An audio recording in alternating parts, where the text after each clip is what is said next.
Hello there graduates, welcome to Meeple University.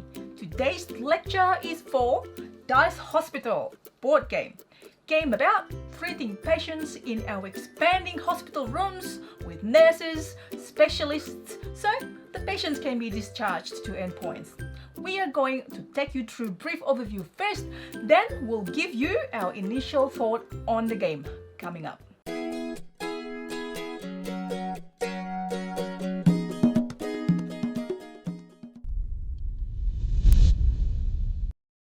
I'm Stella, and here at Meeple University, we do a variety of quality board game videos, such as how to play, overview, review, playthrough, and vlog. So, if you're new here, consider subscribing and hit the bell button, and so that you get notified when we post new videos. Now, let's get to the brief overview. In Dice Hospital, players compete to equip the best doctors and departments and equipment into their hospitals and work to heal the patients represented by these dice. Treating patients increases the pip value and a patient is discharged when it exceeds 6.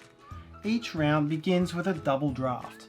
Players first draft an ambulance of incoming patients, and these are the dice that will need to be treated for the player to earn points, and then players draft either a doctor or a new department, which represent a new worker or worker placement space respectively. Players who draft the lower numbered patients, who are more difficult to treat, are compensated by getting first choice from the doctors and departments, and so balancing the two halves of this draft is a key element of the game. Then, players work independently to treat the patients in their hospitals by placing their doctor and nurse meeples into the different departments. Basic action spaces can only treat a patient of a certain colour or a certain pip value by one step. Upgraded action spaces or upgraded workers can treat multiple patients at once or one patient multiple times, allowing for much faster healing.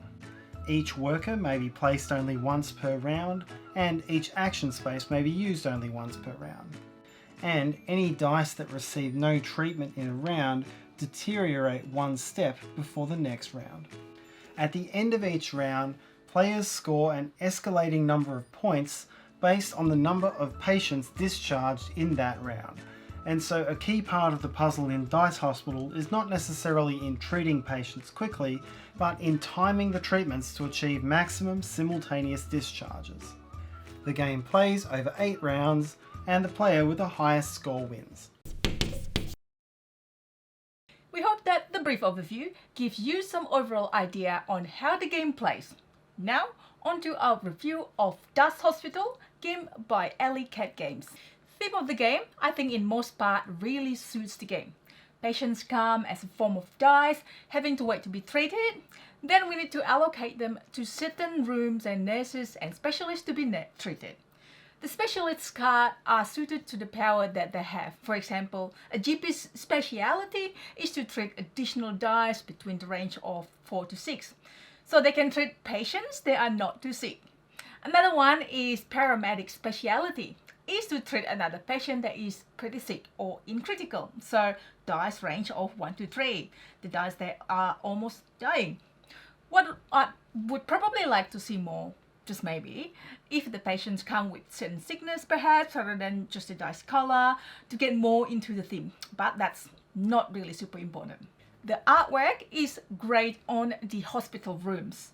What stands out is the way the little dice are pictured in each room, receiving the appropriate treatment suited to the room theme. Seems the art is quite detailed. Things like in a die inside the big X-ray machine, in imaging tile, die poking out of a drawer in mortuary, and so on. The solo order card looks like clipboard, which looks really cute. The dice drafting is either ambulance cards or ambulance miniatures. We are using the deluxe upgrades of the game, so the ambulance, the dice tower, fatality and bloodbath tokens are part of the upgrade. There are expansion, specialist and room tiles as well, comes with the deluxe version or add-on. I think it is worth to get the deluxe version. Makes it easy to pick up the dice in the ambulance, take them to the player's area rather than the dice are on the card. Dice Tower is the hospital building. It is really cute, as you can see here. I think it's a little bit fiddly. I only think that it's probably a little bit small in size because you need to roll at least 9 dice per round for 2 players and more. But the Dice Towers really suits the theme. We found the gameplay really well. If you like puzzle solving, that is pretty much is an individual puzzle solving game. In most part, it is quite solitaire when you are trying to work out what and how many dice to heal, what room and stuff to use. The social part is the almost split and draft elements at the start when the dice just got rolled and being allocated to different ambulances at the start of each round. The strategy that we found that is not exactly suited to the theme is that try to heal the patients as much as possible in one round to score the most points. This means holding back at healing patients at times. There's not a lot of rewards in healing patients as quick as possible, but if that's you are into the theme only. Otherwise, it is a very interesting mechanic, like a timing dice solving puzzle, assigning dice to the right rooms and stuff at the right time. What you gotta be careful when it comes to individual puzzle part is that it is a little bit hard to undo your move. So you got to plan this from right at the start of the round before start moving the dice and stuff around. Game is a little icon heavy where you see icons everywhere in the rooms, in the specialists, but it does come with a small reference card and also at the back of the book. So when we played, I just printed an extra copy of the back of the book, just photocopy it and give it to everyone. So that seems to help. But after a while, you can probably get used to the icons that are being used in the game. Our experience, we really enjoyed this game. We just trying to solve the puzzle on our own time and then everyone's doing it at the same time. The game length on downtime, as I say, it feels like the 8 rounds is the right length. It may feel not long enough at times, but I think at the end, then you just got to have to maximize your result in these certain rounds. Downtime is not too much because each player can solve their own puzzle simultaneously. There are probably some players that are a little bit slower than the other. They probably have more dice to sort at that round, for example.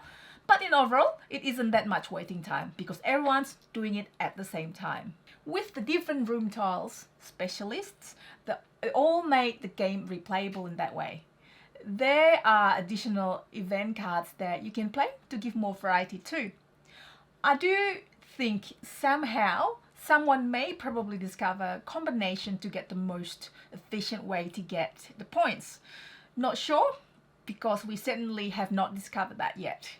Then again, maybe it is not possible to break the game. I still find it enjoyable to play and trying different administrators, rooms and strategies. Designers are Stan Kodonsky and Mike Nudd. Sorry if I pronounced it wrong. Stan has designed Lock Up, a Role Player Tale, was on Kickstarter and at the time of filming this video, yet to be fulfilled. And there's another one called Rurik, Dawn of Kiev, also yet to be fulfilled from Kickstarter. There is also another game called Old West Impresario, but it has not yet been released. And the other designer, Mike, has designed a few expansions of Vampire: The Eternal Struggle, a game originally from 1994, and another game called Waggle Dance. Both I haven't actually had a chance to play yet. Thinking of similar games, a few comes in mind. Not exactly the same, but there are some similarities in the mechanics. One, Teotihuacan has, in small part, dice timing mechanic that when you're trying to do or trying to achieve the most result in certain location, sometimes you want to make sure your dice are certain pips to efficiently to do certain actions. This part is a little bit similar. Another game is Dinosaur Island or Dual Island, where there are some similarities. The dice drafting at the start, card drafting, and the individual solving part when you're trying to allocate your workers to achieve certain upgrades, and also the dinosaurs and the security level. It isn't really a timing the dice, but it has got a bit of Dinosaur Island feel to it in the individual puzzle solving part. Now, what sort of group or type of gamers you'd like to play this with? Well, you probably want to play Dice Hospital with from medium to heavier strategy gamers, probably those who have some experience playing a few games before. You probably wouldn't want to throw someone that just played Monopoly or Catan into Dice Hospital. People who like puzzle solving probably like this game. It may be suitable for families who play a lot of games, although there isn't a lot of interaction between players.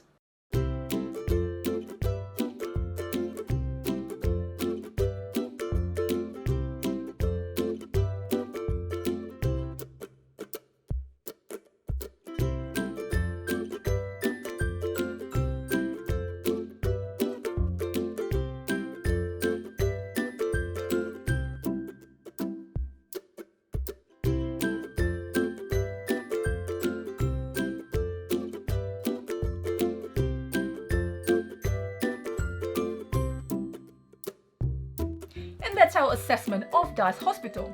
We hope that you find this lecture useful. I'd like to thank fellow Professor Paul Grogan of Gaming Rules University for teaching us how to play the game via his How to Play video. Thank you, Professor Paul. If you enjoyed this video, please let us know by clicking the like button.